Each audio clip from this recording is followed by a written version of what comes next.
Next step की ज्याही विद्यार्थ्यांनी अद्याप आपले डॉक्युमेंट्स जर अपलोड केले नसतील तर आपल्याला डॉक्युमेंट्स अपलोड करण्यासाठी वेळ आहे, ते आपण डॉक्युमेंट सुद्धा अपलोड करू शकतात. ठीक आहे. इन केस जर आपण असा विचार करत असाल की माझे डॉक्युमेंट्स अलॉटमेंट नंतर जर मी केले तर चालतील का, तर तरी पण चालतील. सध्याची जी काही अपलोडिंग प्रोसेस आहे हे फक्त ऑप्शनल या ठिकाणी असणार आहे.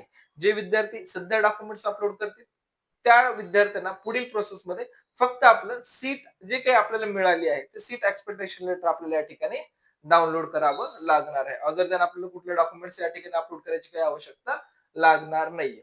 सेम ॲज पेमेंटचंही त्याच प्रकारे आहे. जर आपण मॉक 1, मॉक 2 मध्ये जर या ठिकाणी एखादी कॉलेजची सीट मिळाली असेल, तर आपण डेफिनेटली या ठिकाणी पेमेंट करायलाही काही हरकत नाहीये.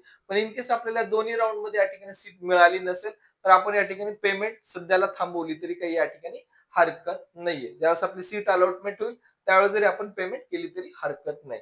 पेमेंट बद्दल एक महत्त्वाचा रूल आहे. जरी आपण या ठिकाणी पेमेंट केली आणि आपल्याला कुठलीच सीट मिळाली नाही, तर ॲज इट इज रिफंड आपल्याला मिळणार आहे. पण सीट मिळाली तर या ठिकाणी पुढील प्रोसेस कन्सिडर होतील आणि जर आपण नंतर सीट कॅन्सलेशन करत असेल तर सम अमाउंट आपली या ठिकाणी डिडक्शन होऊन वापस मिळणार आहे.